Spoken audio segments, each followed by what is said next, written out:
Saudações, roedores fãs de cinema. Aqui quem fala é Rodrigo Oliveira e este é mais um Ratos Cast, o podcast oficial do Ratos de Cinema. Depois aí... voltamos! É isso aí! Essa aí! Segunda temporada! viado, Compadres, que saudade de vocês, gente. Oh, que coisa boa, hein? Second season. O que é isso aí que você falou aí? Season 2. Não entendi ainda, não. Season 2. Que porra é essa, rapaz? É a temporada número 2. Aê! Voltamos. Número 2. Como sempre, o número 2 é sempre mais interessante do que o primeiro, hein? Vídeo Poderoso Chefão Parte 2. O Cavaleiro das Trevas em relação ao Batman Begins. Pensei que você estava falando de outro número 2. Agora que Eu também achei. Muito bem. E depois aí desse breve hiato, desses pequenos meses aí de retiro, né? Estamos de volta e devo apresentá-los com garbo e elegância. Então tenho aqui hoje João Wolf, o velho lobo que azara as gatinhas em transatlânticos por aí. Olá a todos. É um prazer estar aqui com minha voz neste podcast maravilhoso, Rato Cinema, começando a nossa segunda temporada. E acho que dessa vez vamos engatar uma terceira, quarta marcha e a gente não vai parar até cansar. É isso aí. Muito bem, e temos também Marcelo Cipreste, o homem que nas telas do cinema seria vivido por Jon Stewart.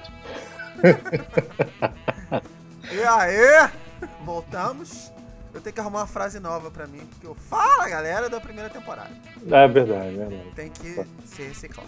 Eu achei esse... Possui copyright. Verdade. Tô muito feliz de voltar pra segunda temporada, principalmente com meus caros amigos. Boas perspectivas para essa nova temporada. Muito bem. Muito bem, e a gente volta aí com duas notícias não muito legais, né, mas queria comentar um pouquinho sobre elas, que é a morte do Robin Williams e a morte da Lauren Bacall, embora em contextos bem diferentes uma da outra, mas assim, duas grandes perdas, né, Marcelo? Queria que você fizesse um comentário sobre isso. Pois é, cara. A gente fez um post, né, sobre isso no Ratos e tal. Eu vou dizer primeiro a minha opinião, tá? Eu acho que, independente de suicídio, agora já foi provado que foi suicídio e tal, depressão, estamos falando muito disso agora, que é importante.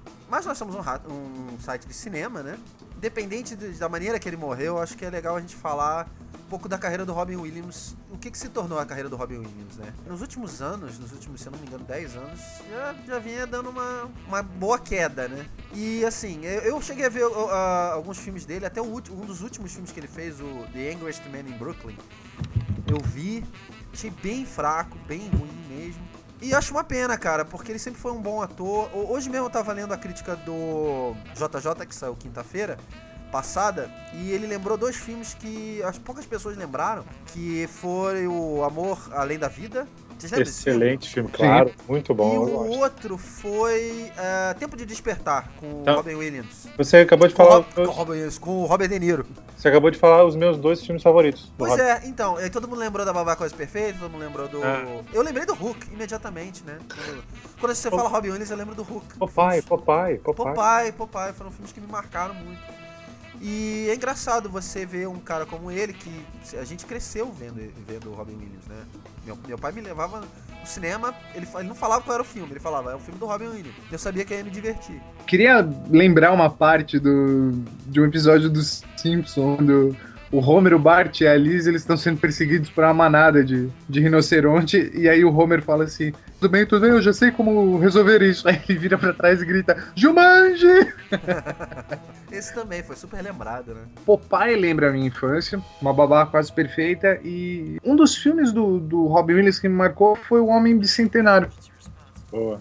A mensagem daquele filme é muito legal. Então, ele era um dos poucos atores, era até aí que eu queria chegar, ele era um dos poucos atores que ele conseguia, ele fez muitos filmes, tipo Patch Adams, tipo esse, que o filme ele te vendia uma comédia, até pelo trailer, enfim, você ia ver muito pelo Robin Williams, e ele acabava se transformando num drama, ou enfim, ele conseguia mesclar bem a comédia e o drama.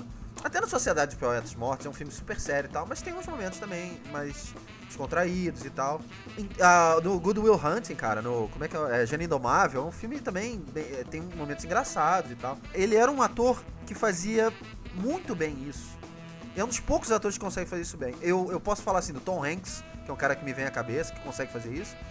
E eu acho que o Steve Carell, ele vai provar esse ano com o Foxcatcher, que ele é um ator que sabe fazer isso também. Mas são poucos, cara. É uma perda mesmo, a gente vai sentir falta. Infelizmente a carreira não tava já no rumo muito legal, mas enfim, vai fazer falta. E fica uma dica aí pra aqueles que às vezes tem um amigo, sabe, com depressão, essas coisas, você fala, isso é besteira, não é não. Aí quando você vê a timeline do Facebook cheia de hippie Robbie Williams, às vezes fala, nossa, as pessoas se sensibilizam, né? Mas é um problema real, tá? João, vai falar alguma coisa sobre o Robbie Williams? Rapidamente, eu queria recomendar, vocês recomendaram aí vários filmes, eu queria recomendar que as pessoas procurassem as entrevistas do Robbie Williams, porque são também momentos muito interessantes, porque raramente você conseguia ver ou vislumbrar o verdadeiro Robbie Williams, a pessoa dele. Ele estava sempre interpretando. É muito difícil você ver ele responder uma pergunta pessoal, ele sempre mudava o assunto, começava a fazer piada, começava a fazer imitação. Então, ele é um cara que ele estava assim, o tempo inteiro que ele estava em frente a uma câmera, ele estava trabalhando, interpretando. Então, um cara muito intenso assim o tempo todo, né? E é o que o Rodrigo falou, né? Muitas vezes as pessoas por fora, elas têm aquela imagem e dentro elas estão passando por um problema muito grande. Então, é muito importante que os amigos, as pessoas próximas consigam identificar isso e é o que o Rodrigo falou. Levar a sério, não é frescura às vezes da pessoa, às vezes é uma doença mesmo que a pessoa está passando e precisa prestar atenção mesmo e ajudar, porque nessa hora, depois é tarde, né? Bem que eu reparei, aí já é tarde, né? E a gente teve a morte também da Lauren Bacall, só pra gente não se estender muito nos obituários aí. Que é um outro contexto, claro, fica a perda, a gente sente bastante, mas em um contexto muito mais natural, né? 89 anos. Eu não me recordo, eu tento me lembrar se ela tava no Assassinato do Expresso Oriente. Tem tanto ator naquele filme, cara. Tem. Eu lembro que ela tá no Prêt-à-Porter, eu lembro que ela tava no Dogville, do Lars von Trier. Todo mundo falava que ela era uma pessoa meio difícil também de trabalhar, né, cara? Tinha muita gente falando isso, que ela era super talentosa, mas difícil. Marcelo, só pra confirmar, ela está realmente no Assassinato no Expresso Oriente, filme de 74. Então, eu lembro vagamente dela nesse filme, mas recomendo muito esse filme, porque todas as mulheres desse filme, hoje em dia são senhoras, mas na época estavam lindas. Sim. O elenco feminino do Assassinato do Expresso Oriente, que é do Sidney Lumet, aliás, é absurdo de mulheres lindas, assim, é um desfile mesmo. E o detetive é vivido pelo Albert Finney, não é? E tem o seu querido Sean Connery também no filme, né? E assim, o Albert Finney que foi o... E é baseado... No Skyfall ele é o... meu Deus. Ele faz o papel que deveria ser do Sean Connery. Ele faz o papel do... Seria, né? Mas não seria jamais. E outra, é baseado... baseado... não se prestaria a ser um tipo de governanta do rancho do Skyfall. Se eu tivesse que indicar um filme da Lauren Bacall, eu indicaria esse, apesar dela ser mera coadjuvante, mas é um bom filme até pelo elenco. E é baseado numa obra da autora favorita do João, né? Sim. Uma das, né? Provavelmente é uma das top 3. Agatha Christie. É, Agatha Triste. Muito bem, vamos pular pro Guardiões? Vamos lá! Vamos falar do pior filme de todos os tempos. Meu Deus!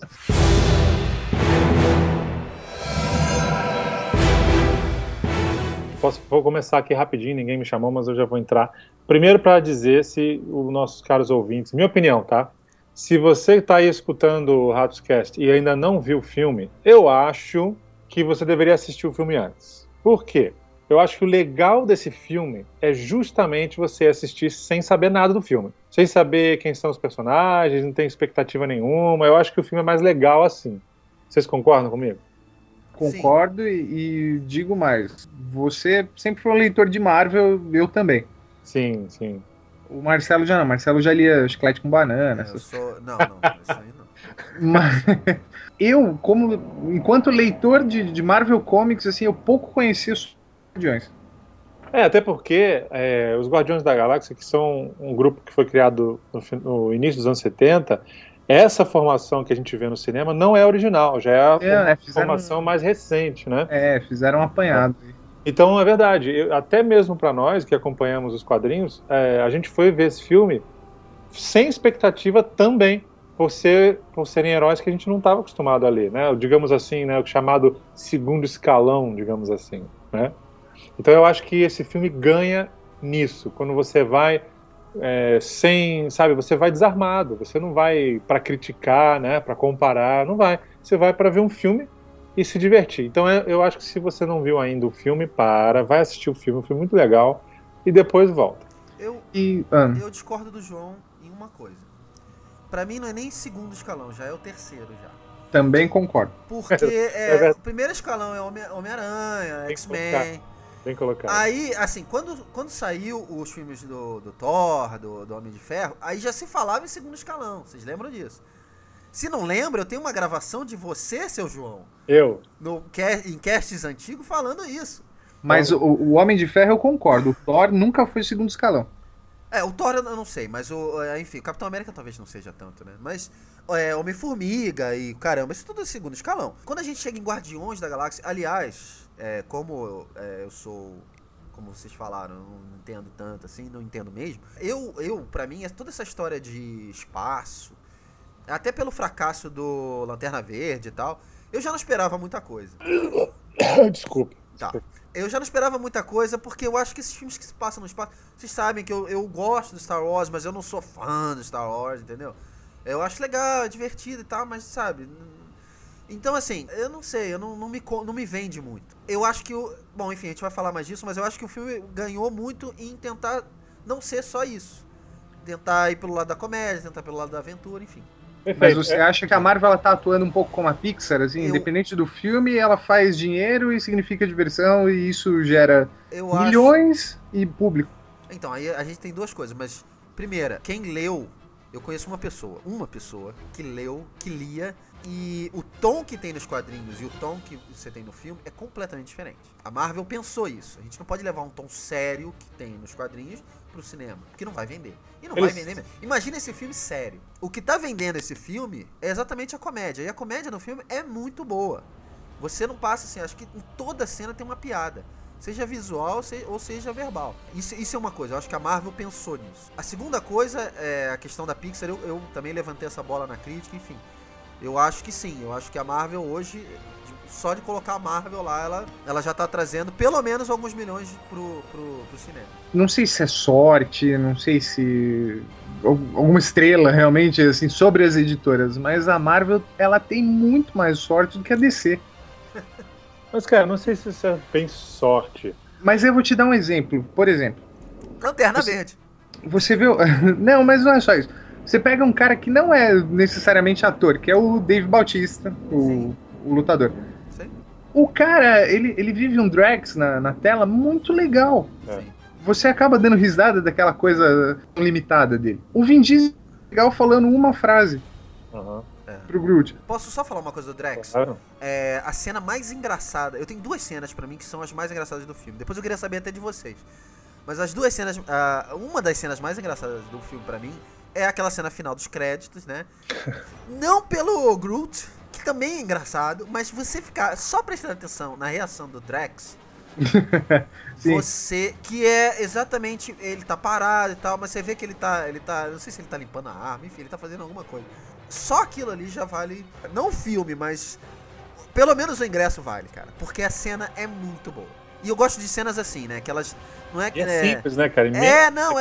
Às vezes ela não tá nem no roteiro, ela foi pensada na hora. Vamos fazer isso aqui. É uma cena super simples, né? Sim. E que super funciona também. Mas a comédia é isso, gente. Agora, existe uma cena no filme que é do tipo. Pra quem não entendeu, o Groot é o Hulk dos Guardiões da Galáxia. Daí eles fazem uma cena quase no fim do filme, na hora que eles estão invadindo ali pra chegar até o Ronan, o acusador, e aí abre-se uma porta e tudo mais, tem um corredor, e aí o Groot pega e ele mobiliza os caras de uma forma que você fala assim, é o Hulk. Ali estabeleceu-se que pronto, olha só, existe um personagem que é relativo pra cada um dos Vingadores. Não sei se o João concordou, não. Olha, eu ouvi algumas pessoas falando e eu achei interessante comparar não com os Vingadores, mas com o Quarteto Fantástico. Porque como a Marvel não tem mais o acesso, né, no cinema desses personagens, quais os personagens que eles poderiam usar para suprir esse vácuo? E os Guardiões da Galáxia encaixam mais ou menos ali. Então você tem, claro que é uma configuração bem diferente, mas você tem uma dinâmica que funciona muito bem. Por exemplo, o Rocket com o Groot tem muito da dinâmica do Johnny Storm com o Ben Green, né? Ou seja, o Tocha Humana e o Coisa.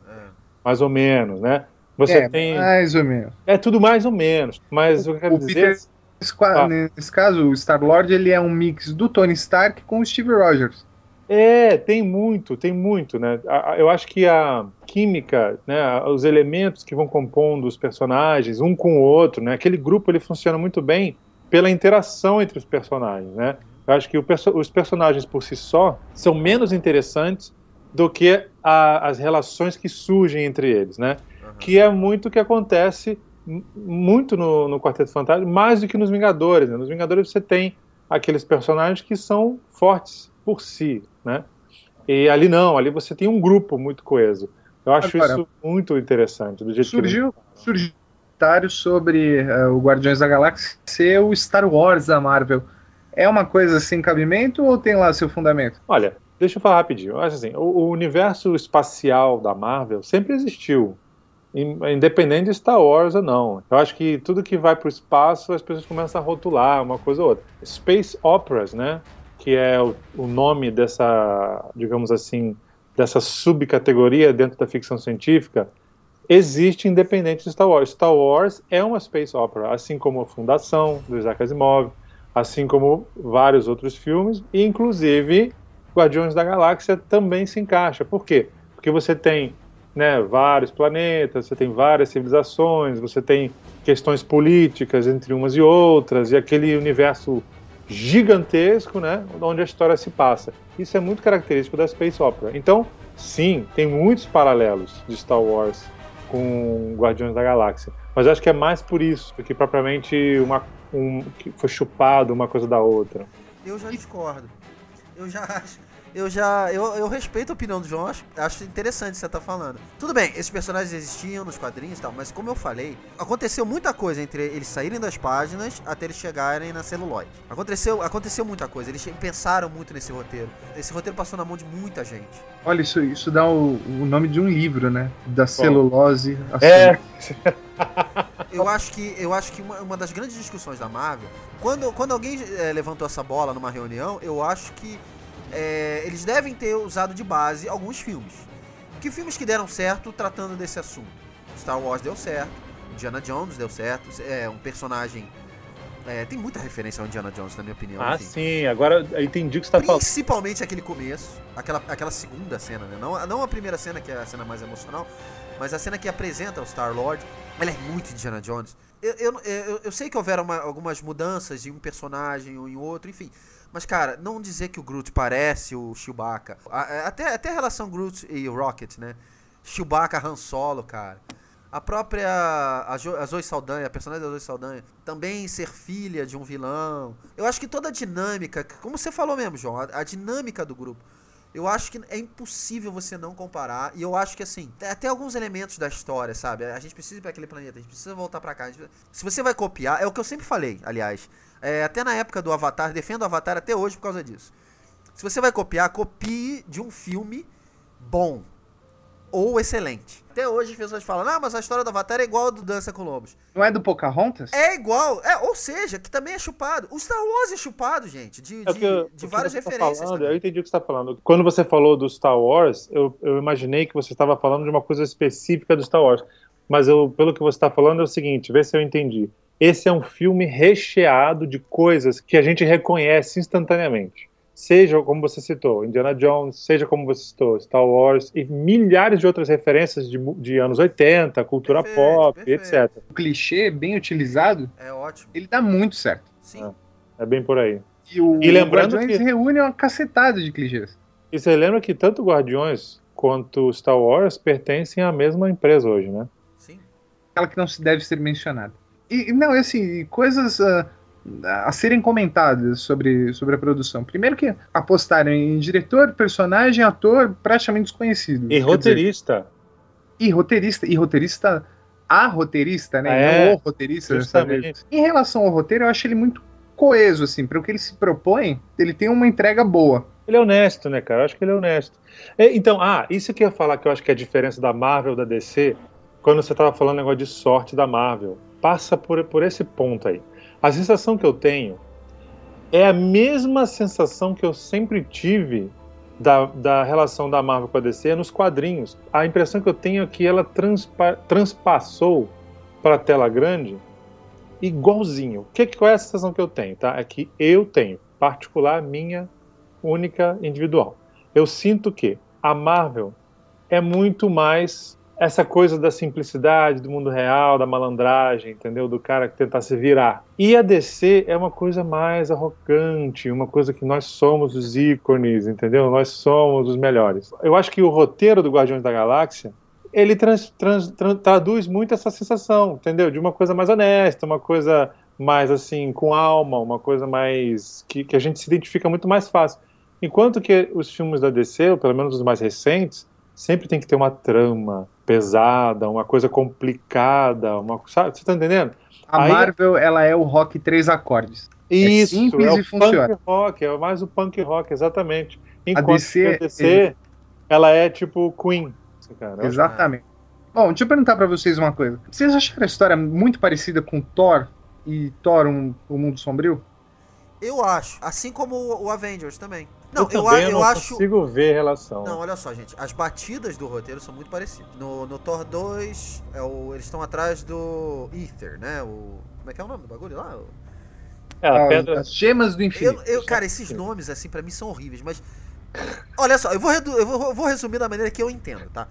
No Avengers, eles estão atrás de um cetro que tem uma pedra. Essa pedra tem um poder, assim, gigantesco. No Thor, eles estão atrás de um cetro. Cetro, nos Vingadores? Nos Vingadores, cara, que é o cetro que o Loki tem na mão. Não, eles nem sabem que aquele cetro tem poder. Cara, mas aquele... Pô, tem poder. Não, mas ali eles estão atrás... Não. Eles querem rastrear os raios gama pra achar o Loki por causa do Tesseract. Perfeito. Por que eles querem o Tesseract? O Tesseract não é o cetro. O Tesseract é o cubo cósmico. Perfeito, não, então, tudo só bem. Que é isso. Subentende-se depois, muito tempo depois, que aquela gema... aquela joia no cetro do Loki pode ser uma das gemas... O que eu falei, caralho? Não, tudo bem, só tô complementando. Agora, eu discordo que os roteiros sejam parecidos. Eu acho que eles têm o famoso MacGuffin, né, em comum. Mas a construção do roteiro em si, claro, acho que a Marvel estabeleceu uma espinha dorsal para os roteiros que ela vem desenvolvendo, né, a coisa de 6 anos, aí pelo menos desde do primeiro Homem de Ferro. Que, lógico, era uma trama mundana, não tinha a ver com joias do infinito. Mas estabeleceu-se uma fórmula ali. Deu certo, vamos utilizar isso aí para outras coisas. Okay. Só que, neste caso, a gente precisa colocar o tema Joia do Infinito de uma forma ou de outra. Conseguiram colocar no Capitão América, quer dizer, então, por aí você faz qualquer coisa. É exatamente isso que eu tinha falado. Eu acho legal a Marvel, ela tá sabendo, ela tá aproveitando isso quando as tramas se passam no espaço, enfim, quando tem essa relação com o espaço. Agora, eu também acho legal, ela, por exemplo, no próximo Avengers, acredito eu, não vai ter nada a ver com isso. Isso eu acho legal, você poder dar uma quebra, você falou do Capitão América. Já no segundo Capitão América, já não teve nada de espacial, nada de mágica. A mágica que teve no primeiro Capitão América, você já não vê no segundo. Então, assim, eu acho que eles estão sabendo trabalhar isso bem. Eu acho que esse filme trata de uma maneira diferente do que o Thor tratou. Vamos ver, né? Ainda falta algumas pedras aí pra eles acharem, algumas joias aí pra eles acharem, vamos ver. Mas que não seja repetitivo até lá. Minha preocupação é essa. E até o Vingadores aí, com a presença do Thanos, eu acho que eles dão um jeito de encaixar um filme do Doutor Estranho, né? Porque aí é um personagem que entra muito nessa linha do Thor. O Thor é um personagem que você não tem como definir uma trama mundana pra ele. Mundana no sentido terráqueo. Né? Apesar de todos os filmes se passarem em parte na Terra também. Pois é, mas é diferente, por exemplo, de um Homem de Ferro, que você tem aquela coisa de boicote empresarial para que outro assuma a presidência das indústrias Stark. Você pode, assim como o Capitão América, você pode trazer histórias mais terráqueas, né? Exato. Mais América e Homem de Ferro, assim. Sim. O Thor, não. O Thor tá ligado. Ele tem uma parte da vida dele na Terra por causa da Jane Foster e tudo mais e tal. Mas você tem aquela coisa talhada ali em Asgard. E uma coisa que a Marvel fez muito legal é que ela uniu o Alien com o Terráqueo com a divindade, né? Você agora não sabe o que pode... E é engraçado isso é interessante você tá falando, porque hoje em dia, né, eu acho que até mais do que na época do primeiro Thor e do primeiro Capitão América. Hoje você aceita isso mais nos filmes. Pois é. Se no filme do Capitão América, no segundo, né? Se, sei lá, abrisse um portal e, sei lá, entrasse uma criatura, você acharia estranho. Pô, não tem muito a ver com a temática desse filme. Mas você aceitaria, concorda? Concordo. Você aceitaria numa boa. Eu acho que talvez, eu falei isso lá no começo do cast, mas eu acho que talvez esse tenha sido o problema com o Lanterna Verde. Porque foi tudo muito jogado. Eu acho muito brusco a explicação espacial toda que aparece do Lanterna Verde. Eu acho demais, assim. Eu acho, sabe, de repente, olha, existe uma vida alienígena e você vai ser levado pra lá e você vai ser treinado por alienígenas e tudo é muito normal. Ele leva aquilo numa normalidade muito grande, sabe? Eu consigo entender o que você está dizendo e vou além. Por exemplo, se aquele encontro do Abin Sur com o Hal Jordan fosse uma cena pós-créditos no filme, aí você coloca aquele personagem dentro do mesmo universo de um Batman, de um Superman e promete, olha... Você já acostuma o público. Exatamente. Perfeito. Então, a Marvel teve mais tempo para trabalhar isso, né? A DC também tem esse problema aí. Mas o mérito é de quem se arrisca. E a Marvel arriscou. Eles estão colhendo, assim, frutos de um investimento, realmente. Coisa que a DC não teve planejamento algum e agora está sofrendo. Quem sabe aí a gente tem um filme de um encontro entre o Batman e o Super-Homem muito legal e dê início a um universo da DC nos cinemas. E a gente torce para que dê muito certo. Sobre a trama das Joias do Infinito, só para concluir, assim, não existiria um Thanos nas telas da Marvel e tal sem a Manopla do Infinito. Senão ele seria mais um vilão qualquer e isso vai despertar alguma coisa realmente que para que seja unido os Vingadores com Guardiões da Galáxia e tal, senão fica uma coisa sem propósito. Você sabe que eu li uma matéria, como leigo, eu achei ótima a matéria, falando exatamente sobre o Thanos, né? Que ele tá, no universo Marvel, ele tá há pelo menos 5, 6 anos tentando conseguir uma pedra, uma joia. E até agora ele não conseguiu nenhuma. Aí, a gente sabe que, por exemplo, do Avengers até o Capitão América pulou 2 anos. Eles falam isso no filme. Esse filme, né, o Guardiões, ele não situa em nenhum momento no tempo, né? Então a gente não sabe se isso passa antes do Thor ou depois do Thor, enfim. Ele tentou pegar uma das pedras com o Loki no Avengers, não conseguiu. Tentou pegar agora também tentou pegar com o Duende lá, não conseguiu, quer dizer, a gente deduz que sim. Tentou pegar agora também com o... Como é que é o nome do vilão? Ronan, e o Ronan também traiu ele e ele também não conseguiu. Então, assim, pra um cara que é um dos mais temidos do universo Marvel, pra mim ele é bundão, velho. Mas você sabe que tem uma cena no Guardiões que me chamou muita atenção, que é quando o Ronan diz o seguinte: eu vou pegar essa joia e quando eu pegar eu vou atrás de você. Ou seja, os caras também não temem muito o Thanos, sabe? Pois é. É quase aquela coisa do você é um cagalhão aí, eu vou pegar, ele tá meio bundão até aí, mano. Ó, eu vou falar que no universo do cinema, o Zé Pequeno tá mandando mais do que ele até agora. Não, mas o que eu tô falando é o seguinte, todo vilão busca a mesma coisa nesses filmes. Mas no primeiro Thor, no Avengers, no segundo Thor e neste filme. Então, eles estão sempre atrás de um... Como é que é o nome do bagulho? Olha só, você tocou num ponto. Eu fico nervoso quando um cara que bebeu mate gelado na praia e comeu biscoito Globo a vida inteira vem falar dos meus personagens favoritos. Aí eu fico nervoso. E o João vai me defender nessa. Rodrigo, eu acho que tem a ver com a continuidade que a Marvel estabeleceu. O universo que ela fez. Ela colocou problemas em comum. Tanto que, vou me estender um pouquinho mais, depois a gente volta para esse assunto. A única coisa que une o Guardiões da Galáxia com todo o universo Marvel criado no cinema até hoje é uma cena. Do colecionador. No fim do Thor 2, exatamente quando os Asgardianos encontram o colecionador. Aí você entende que tá tudo no mesmo universo. Não fosse isso, o Guardiões podia ser um filme... Mais ou menos, porque... E tem a cena do Thanos também. Não é bem isso, Rodrigo, porque eles também explicam a origem toda do Infinity Gauntlet lá. Sim, mas é uma coisa que, pra quem não conhece os quadrinhos, ou quem não lê nada sobre isso, aí é que até agora tava, né? Mas, Marcelo, aí que tá. Olha só que coisa genial que a Marvel tá fazendo. E isso só vai ficar claro muito no futuro. O que acontece? Quem conhece os quadrinhos tá pegando essas referências e tá, caraca, eles estão fazendo isso, estão fazendo aquilo, vai chegar não sei aonde. Quem não lê os quadrinhos, quem não faz ideia, tá meio que, que porra é essa? Tem um negócio ali esquisito, que uma pedrinha, tá? Aí depois outro filme, ia lá de novo aquela pedra. Então, olha só, quando chegar na hora certa em que o Thanos pegar as joias, porque a gente sabe que ele vai, colocar as joias naquela tal daquela manopla do infinito, e aí a gente vai ter o filme que vai ser o grande ápice, que vai ser o final desse arco. Aleluia, senhor, né? Aleluia. Aí, aquele pessoal que nunca parou pra pensar, eles vão, caraca, é isso aí, vou lá, vou comprar agora o DVD de todos os filmes, que eu quero rever aquilo tudo, porque agora faz sentido na minha cabeça toda aquela história que eles estavam montando.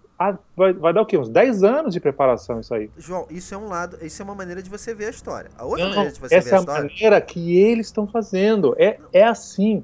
Eles estão colocando as coisas e quem conhece já sabe. Agora, quem não conhece... Eu não tô criticando. Eu entendo isso. Então, eu só quero perguntar pra vocês o seguinte. É óbvio que essa história toda do... É uma história só. No final, isso tudo é uma história só. Então, mas no cinema ela acontece muito rápida. Nos quadrinhos levou um tempo, não levou? Não foi de uma hora pra outra. Eu digo rápido assim, porque eles têm que colocar isso em todos os filmes, porque eles têm esse plano futuro. Agora, se você é um cara leigo, que tá levando a namorada lá, e a namorada não viu o Thor 2, ela não viu o Thor 1, ela sabe... Mas tipo, aí é que ela viu o Capitão América, mas não viu o Avengers. Enfim... mas eu posso falar, o cara que tem namorada, ele vai fazer outro programa. Não vai ver o Thor, né? Olha, não. Olha, a namorada do cara que viu, acompanhou o cara, sei lá, em 4 filmes, né? E deixou de ver 6. Quando ela chegar no final e aquilo amarrar tudo, ela vai querer voltar e ver os outros filmes. Ou seja, todos os filmes antigos da Marvel, de repente, vão ganhar relevância de novo. Porque tudo está interligado. Olha, eu não sei se eles pensaram isso desde o início. Eu acho que quando eles lançaram lá o Homem de Ferro 1, não tinha nada disso. Agora, quando eles começaram a pensar no Avengers 1, alguém lá, eu não sei quem foi, alguém já falou, e se? Porque você tem um arco que eles chamam de fase 1, que culminou com Vingadores 1. Mas eles têm um arco muito maior que vai juntar tudo e vai culminar na grande, não sei se vai ser Vingadores 3 ou Guardiões da Galáxia 2, eu não sei qual vai ser o filme que vai fechar esse arco. Agora, tem uma coisa. O que vai acontecer depois, eu não sei. Eles vão dar um jeito de unir no terceiro filme os Vingadores e os Guardiões da Galáxia, e aí você vai ver um festival de personagem na tela. Eu acho que esse filme que você falou... Mas muito interessante. Tem que ser vai ser o último. Eu acho que o grande finale... Entendeu? Porque eu não sei se eu sei que vocês não acompanham o Rodrigo, sim, o Marcelo não. Existem algumas minisséries, são várias minisséries que contam a história das joias do infinito, né? Que você pode chamar de joias do infinito, na verdade, não é gemas do infinito. É as joias do infinito. Uma das características dessas minisséries era você ter 389 personagens da Marvel, todos eles numa mesma página, por exemplo, né? Então, assim, tanto que não é qualquer um que escrevia essa história. Se eu não me engano, era o Jim Starlin, não era? Que escrevia a maioria dessas minisséries. E porque ele tinha essa habilidade de juntar e dar importância para tudo aquilo ali.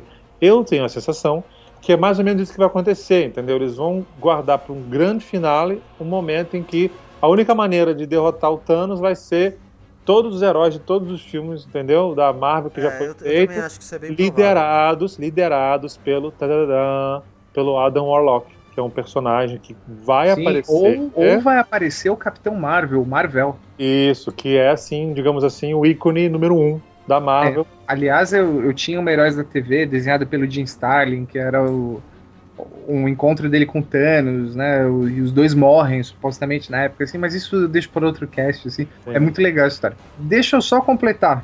Quero a opinião de vocês sobre uma coisa aqui. O uso do humor no Guardiões.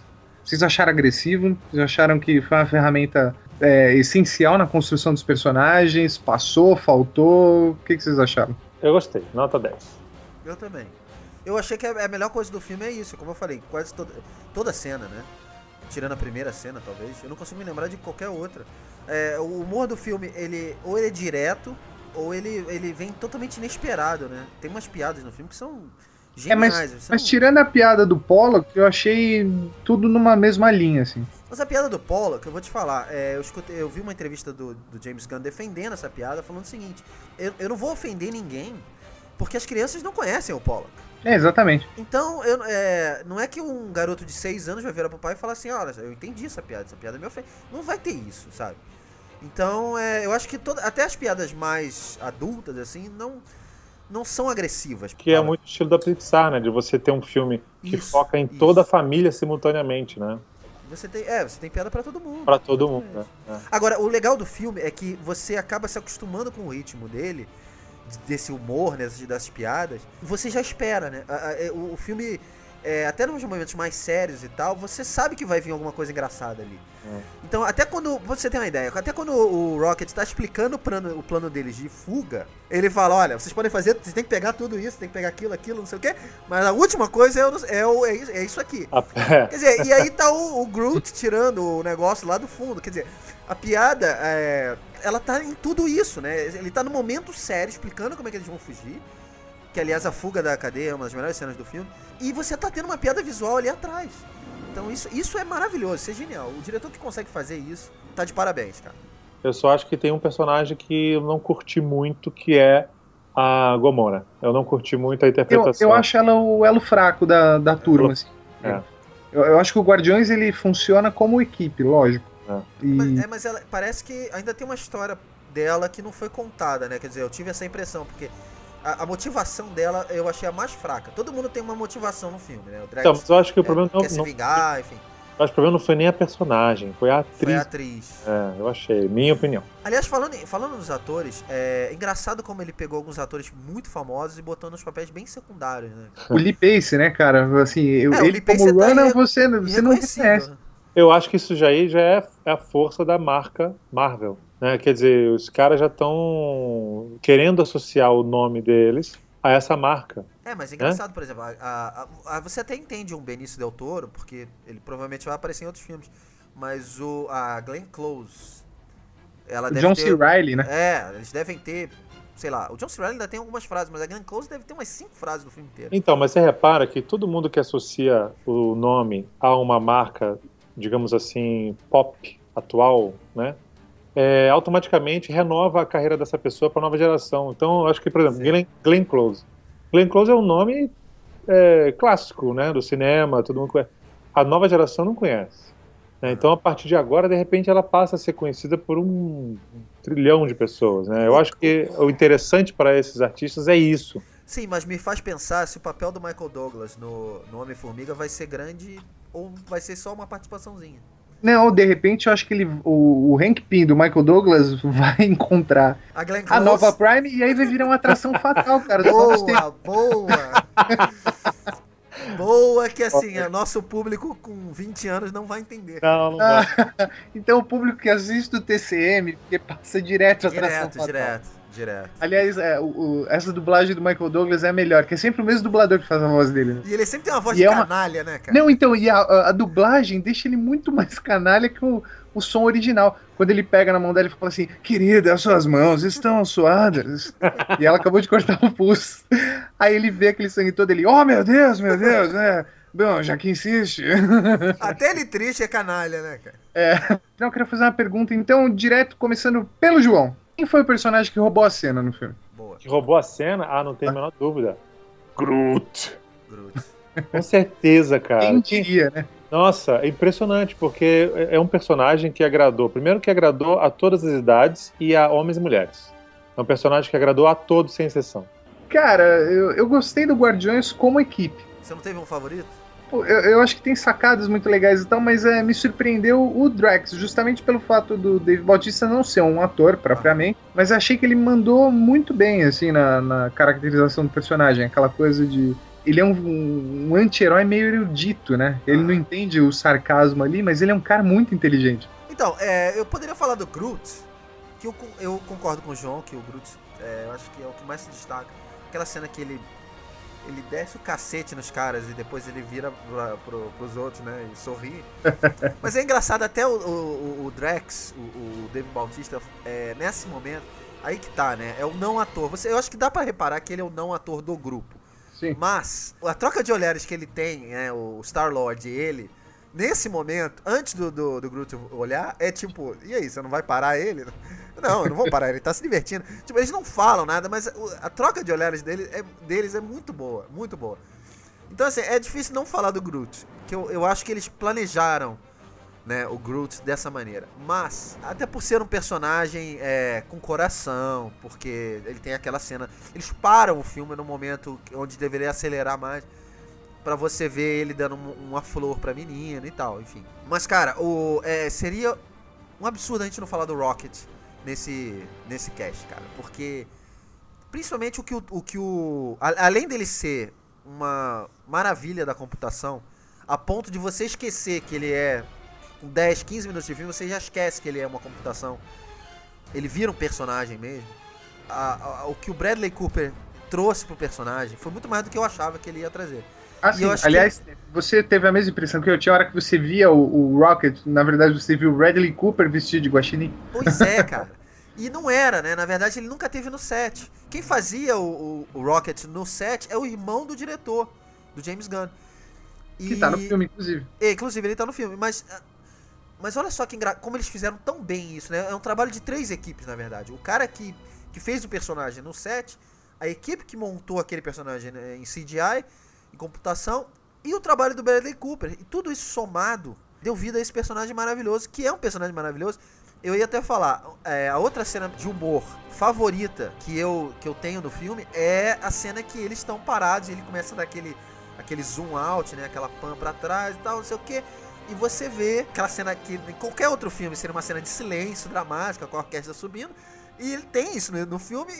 E o Rocket, que deveria calar a boca, ele não cala, ele continua falando. Fala, agora nós somos um bando de idiota, um olhando pra cara do outro. Então, assim, essa cena, por ser um clichê e ele quebrar isso. Eu lembro que eu tava rindo dessa cena 5 minutos depois dela ter passado. Grandes méritos a toda essa equipe, né? Inclusive o Bradley Cooper. Uma que eu... Falando em cena de assim e tal, muito foi a hora que ele aponta, ele fala assim, preciso do olho daquele cara ali. Aí o Star Wars fala, não precisa não. Ele começa a rachar o Rocket. E se você reparar, o Rocket não tá nem na cena direito. Se eu não me engano, o James Gunn enquadra todos os personagens de cintura pra cima. Então você vê a orelha dele, a cabecinha dele passando assim. Uhum. E falando, eu também preciso daquilo ali. Pra mim, a cena que foi a que eu mais ri, não sei se é a mais engraçada do filme, mas foi a que eu mais ri porque me surpreendeu horrores. Assim, eu nunca poderia esperar a cena do Star-Lord dançando aquela dancinha lá no final pra confundir o vilão e dar tempo do cara conseguir lá, o Rocket conseguir fazer a arminha. Que cena é aquela, cara? Muito boa. Genial essa cena, muito boa mesmo. E menção honrosa o Michael Hooker como o Yondu. Que é um excelente ator, né? Quem acompanha o Walking Dead deve lembrar dele. Ele é o irmão do... se não me engano, o nome dele é Merle. É o irmão do Daryl. Exatamente. Ele fazia o irmão do Daryl até a última temporada, né? Até a última não, perdão. Até a 3ª temporada. É um excelente ator também. Ele tem um momento badass também, né? Badass. Um momento solo, né? Ele então, engraçado. O filme, ele dá tempo pra esse personagem se desenvolver também, né? E, enfim, ele me parece que é um personagem que ainda vai aparecer algumas outras vezes. Eu tenho essa impressão. Os filmes da Marvel mostraram que sempre existe uma segunda chance, cara. O Josh Brolin saiu do Jonah Rex pra virar o Thanos.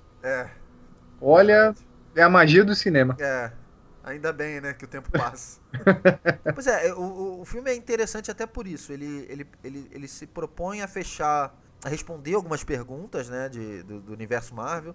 Essa das Joias do Infinito, por exemplo. A explicar toda essa história das Joias do Infinito. E ele se propõe a fazer o teaser de alguns personagens que podem aparecer ainda, né? Sim, inclusive os easter eggs na sala do colecionador, que eu achei bem... O que você achou da cena final do pós-créditos, Rodrigo? Seguindo o tom do filme, foi muito mais de piada do que algo revelador. Você não acha que é um filme que eles vão fazer mais pra frente? Não, eu acho que é um personagem que ele pode entrar fazendo participações, ele pode ser o novo Stan Lee. Tá, entendi. Tá, e filmes dos Guardiões ele pode aparecer e tudo mais, tem o momento solo dele ali, a sacada, a piada e tal, e funcionaria muito bem ao lado do Rocket. Mas... acho que foi a primeira cena pós-créditos da Marvel que não entrega algo realmente, assim, você diz, olha, Não, a do Homem de Ferro 3 não diz muito também, né? Não, mas esse nem entra na minha lista. Não... Pra você Aliás, nem Marvel. não, assim, esse filme foi muito mais enganação do que o Guardiões. O Guardiões é muito mais sincero nesse ponto. Verdade. Não espere nada. O Homem de Ferro 3 era algo como espere muito, assim. E talvez por isso tenha sido tão decepcionante. Ô João, você acha que vale a pena investir a Marvel seguir? Porque agora eles anunciaram os Inumanos, né? Isso. Você acha que que vale a pena continuar investindo nesses B, C, nessas classes, assim? Eu acho que como é que é? Inumanos já é D, já. Então, mais um pouco vamos fazer um filme do Sasquatch, sabe? E não é possível que vá vender. Eu acho que há um limite pra tudo também. Será, cara? Uma hora eles vão dar com burro na água. A Pixar, uma hora, deu com os burros na água. Então, eu acho que tudo tem um tempo ali. A gente aprende isso na faculdade de comunicação, né? Que eu acho que logo mais eles atingem a saturação e o declínio. Não vou chutar aqui que os filmes de heróis vão durar mais 20, 30 anos no cinema. Não, eles podem acontecer, claro, mas não que vai ser um filão eterno. Eu tô com você. Eu acho que esse filme não pode ser levado como definitivo. O que aconteceu com esse filme, eu não acho que vai acontecer sempre. Eu acho que investir nisso ainda é uma estratégia muito arriscada. Essa deu certo, porque eu acho que muitas coisas deram certo juntas. Eu acho que esse filme foi uma exceção. E assim, colocando sorte ou planejamento de lado, mas a gente tem que reconhecer que a Marvel teve o culhão de chegar lá e apostar antes da DC ou de qualquer outra. Então, mérito deles até aí, extremamente merecido. Isso aí, legal. Cara, não só eu acho que vale a pena, como eu acho que a Marvel vai se firmar em cima desses nomes. Eu acho que quando a Marvel estava se fiando nos personagens, o nome do personagem era mais forte que a Marvel. A pessoa ia ver um filme Sim. do Homem-Aranha, a pessoa ia ver um filme do Homem de Ferro, né? Agora a pessoa está indo ver um filme da Marvel, então é irrelevante qual é o personagem que ela vai utilizar. A Marvel já é uma marca com força suficiente para botar o que ela quiser. E eu acho que aí é que a gente vai começar a ter os melhores filmes, sinceramente. E eu não sei se vocês repararam, lá no Rato Cinema, a minha frase que eu coloquei é isso. Eu falei assim, olha, eu passei a minha adolescência, a juventude lendo quadrinhos. Agora eu tô largando os quadrinhos e vou começar a acompanhar a Marvel pelo cinema, porque tá muito mais interessante, honestamente. Você ter uma série de personagens que eu já conhecia, revistos, é legal. Mas e se agora começar a criar coisas novas no cinema? Tá entendendo? A Marvel ela pode se desvencilhar dos quadrinhos e investir no cinema como uma nova mídia para ela, por que não? Faz sentido. É o caminho inverso de Star Wars, por exemplo, que criou um universo muito mais expandido nos quadrinhos e aquela fase do cinema acabou. E a Marvel está fazendo o caminho oposto. E eu acho que tem que ir mesmo, entendeu? Eu acho que eu acho que a Marvel está anos-luz à frente da DC nesse ponto. Porque a DC ainda está, sabe, é o filme do Batman, o filme do Super-Homem. Ela não tem força nenhuma, né, no cinema como a Marvel tem. Então eu acho que tem que ir mesmo. E eu estou feliz de estar vivo para poder ver esse momento, que é o momento com o qual eu sonho desde que eu era criança, de ver esses personagens todos na tela grande. Considerações finais. Marcelo Cipré. Personagens consolidados e continuação ainda como atrativo, novidade, enfim, deve acontecer, acontecerá e vale a pena? Do que você está falando? De uma continuação do Guardiões. Sim. Acho que sim. Mas então, aí que tá o problema, porque você levou a barra, né? Agora você precisa fazer uma coisa melhor. É a mesma coisa dos Avengers. Você tem um ótimo filme, um ótimo primeiro filme. E agora? E o segundo, né? A pergunta que fica você vai ter que fazer melhor. Eles acertaram em manter o mesmo diretor, já anunciaram, né, que James Gunn vai dirigir o segundo. Até antes do filme estrear, isso foi muito legal. Mas assim, se você for pegar nos exemplos que a própria Marvel deu, não funcionou com o Jon Favreau. Ele fez um ótimo primeiro Homem de Ferro e o segundo já não foi tão bem. Não sei. Mas eu torço, obviamente que eu torço para que seja muito melhor do que esse. Se eles apostarem nessa mistura de aventura, fantasia, comédia, eu acho que... Agora, a gente tem que lembrar o seguinte, esse filme o próximo filme deve estrear em 2017, sei lá, 2018. A gente já vai ter visto Star Wars até lá, né? Sim. Então, que eu acho que talvez seja uma outra pegada. Então eu acho que aí vai ficar mais inevitável ainda a comparação. Então, eu espero que eles trabalhem com calma e com bastante inteligência. Que aí eles vão continuar cada vez mais trazendo o público para o cinema. Muito bem. As minhas considerações são, basicamente, o James Gunn é o Joss Whedon dessa franquia. Vai ser mantido e acho que pelo que ele fez nesse filme, ele ganha bons créditos, não só com a Marvel, mas acho que como fã que foi lá e pagou o ingresso e diz assim, não, ok, o cara não é um perdido, não era o Martin Campbell dirigindo o Lanterna Verde. E o Martin Campbell tinha mais nome, né? Agora, Rodrigo, você achou que da fase 2, esse foi o melhor filme até agora? O próximo filme já encerra a fase 2, né? Mas eu gostei do segundo Thor e gostei do Capitão América também. Eu acho que esse ele leva uma pequena vantagem por ser assim, ele era o primo pobre da fase 2. Menos esperava, né? Exatamente. Ele leva essa vantagem, mas Thor e Capitão América foram bem legais, assim. O decepcionante mesmo foi o Homem de Ferro. Que abriu a segunda fase e felizmente passou. Muito bem, então estamos chegando ao final de mais um Ratos Cast, o podcast oficial do Ratos Cinema. Eu gostaria de agradecer ao João Wolf. Então eu queria agradecer a todo mundo que ficou aguardando a volta do Ratos Cinema, do nosso Ratos Cast também. Você vê que a gente voltou com a corda toda, né? Voltou o site, voltou o podcast, voltou as colunas, tudo de uma vez. Mas falaram que voltou tudo isso e morreu o Robin Williams, morreu o Lauren Bacall. Bom, mas assim é o universo, né? Mas é isso. Então eu queria agradecer a todos que ficaram aguardando, os nossos assinantes do podcast fiéis no iTunes, os nossos leitores fiéis. Obrigado por todo o apoio. A gente está de volta. Espero que curtam o novo site e a segunda temporada do Ratos Cast. E agora o João tem coluna toda segunda-feira, né, João? Toda segunda-feira, lá no nosso Ratos de Cinema, você encontra um texto novo falando sobre, também cinema, claro, mas é o universo expandido do cinema, né? Que passa pelos quadrinhos, passa pelas coisas do dia a dia, música, tudo que dá vontade e que tem a ver com essa cultura tão legal que a gente, né, vive hoje em dia, a cultura pop moderna, a gente tenta colocar ali. E não deixe de comentar, compartilhar, curtir e principalmente ler, né? Ler é bom também de vez em quando. Muito obrigado, pessoal. Isso aí. Portanto, não deixem de ler a coluna de João Wolf todas as segundas, com os melhores temas sobre sedução, venda de passagens de cruzeiros, o barco do amor. E ao Marcelo Cipreste. Rodrigo, eu queria agradecer a todo mundo que está ouvindo, que está prestigiando o site novo.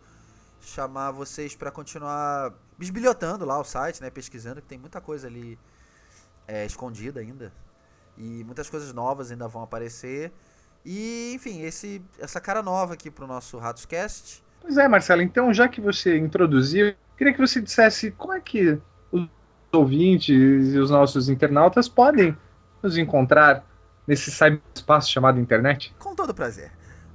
No Twitter, @ratoscast, Ratoscast. No Facebook, facebook.com/ratosdecinema, que é o nosso site. E pode ser pelo e-mail, né? Pode mandar um e-mail pra gente, tem 2 e-mails, contatos, no plural, @ratosdecinema.com.br ou ratoscast@ratosdecinema.com.br. E a gente tem uma coluna que a gente tá criando agora, né?